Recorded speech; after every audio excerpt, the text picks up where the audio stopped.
Hey peeps, what's up? Manchi here, back with another video, and in this video I'm going to show you how you can make your own circular saw rip cut jig by only using a circular saw and some other materials. I am a beginner woodworker. I looked at some YouTube videos and most of them were using their fancy table saws to make this rip cut jig for a circular saw, and as a beginner I don't have access to all those tools. Trust me, if I had the money, I would have gotten a table saw, but a circular saw it is. So without any further delay, let us get down to business. Now, what are the things which you need to make this rip cut jig for your circular saw? Well, you need a few clamps, some screws, a combination square, preferably 12 inches.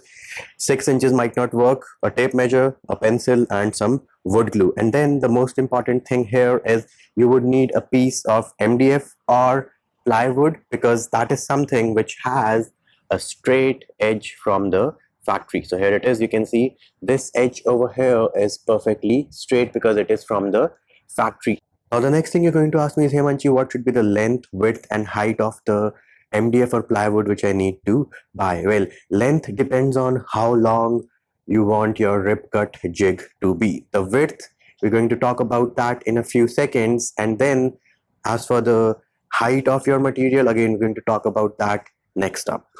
And for sure, do not forget your PPE, your protective equipment, like protect your eyes, your ears. Make sure you do not have any loose clothes. Be careful when you are using these power tools. All right, so let us talk about the width of the material which you need to buy. So all you need to do is you need to bring out your circular saw and your tape measure. Then you're going to measure the length or the width of the shoe. So here it is, you can see it is between 6.5 and 7. So in my case, the jig which I am going to make it say 15 or 16 wide, because this side here, this side is my side where the circular saw is going to ride against, and this is the side which I am going to use to clamp to the surface. So again, make sure you have enough so that you can clamp the other side of the jig to the material which you want to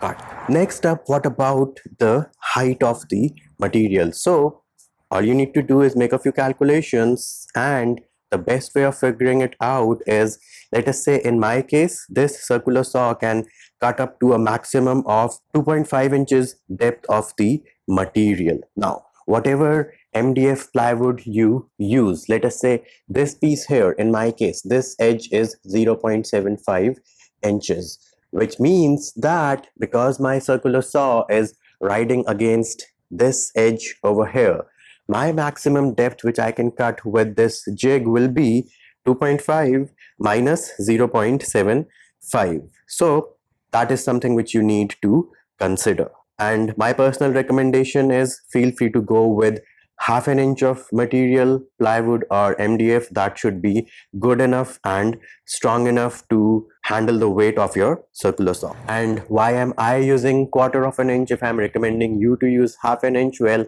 I just found this piece for cheap, so I am using quarter of an inch. The other calculation which you need to keep in mind is, go ahead and set your circular saw to be at the maximum depth which it can cut, in my case 2.5 inches. Then go down here where you have the shoe of your circular saw and the motor housing. You need to find the distance between these two, because at maximum depth, this is another thing which you need to consider, because this piece over here, in my case it is quarter of an inch. So if I were to set my circular saw right now at maximum depth, then it cannot ride along that edge because this edge here is too tall. But again, I'm just using it because I want to cut say 1 inch plywood, and in that case this edge is going to work absolutely fine for me.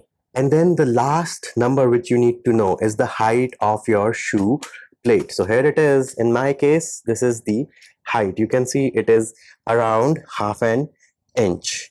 And why is this important? Because this edge over here along which the shoe is going to ride, it cannot be less than half an inch in my case, because if it is less, then the shoe can ride over it. So it has to be either the same height or a wee bit more. In my case, again, this is the final product. This here is 0.75 inches, but that also gets me the limitation of not being able to cut 1.5 inch of wood because of the calculations or the numbers which I explained just before this. So keeping all these things in mind, come up with a plan, come up with the numbers, write them down on a piece of paper, and then go buy the material, the MDF or the plywood, whatever you want to use. First thing, make sure that the circular saw is disconnected. It is not connected to a power outlet. We do not need to turn it on right now. Then lift up the blade guard and make sure it is riding up against the edge of your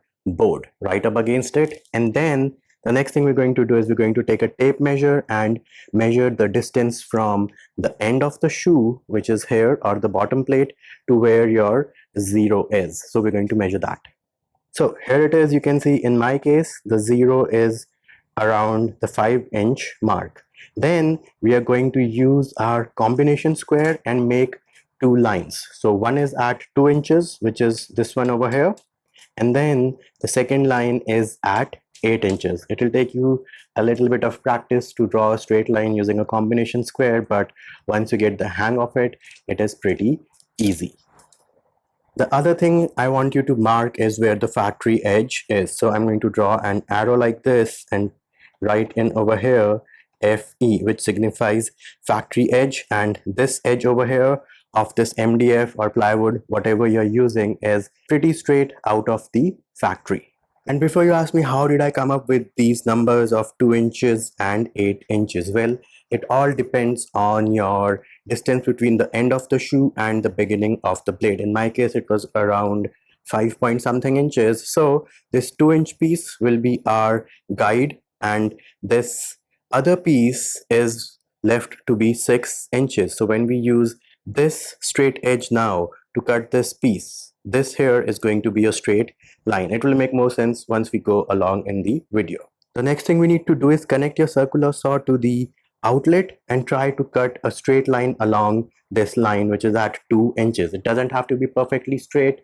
Do your best. And then this other line which we drew in at 8 inches, that is where we are going to line up this piece of wood with, or this piece of MDF with, and glue it in place with some screws, and that should give us a rip cut jig for our circular saw, because this fence over here is where the bottom of this shoe is going to ride along. And of course, as life would have it, I forgot to film the part wherein we were cutting off at the 2-inch line, but here it is. You can clearly see on your screen right now that I did not cut straight, but the other side, which is this side over here, is definitely a straight edge because it was a straight edge from the factory. This is the side which I cut.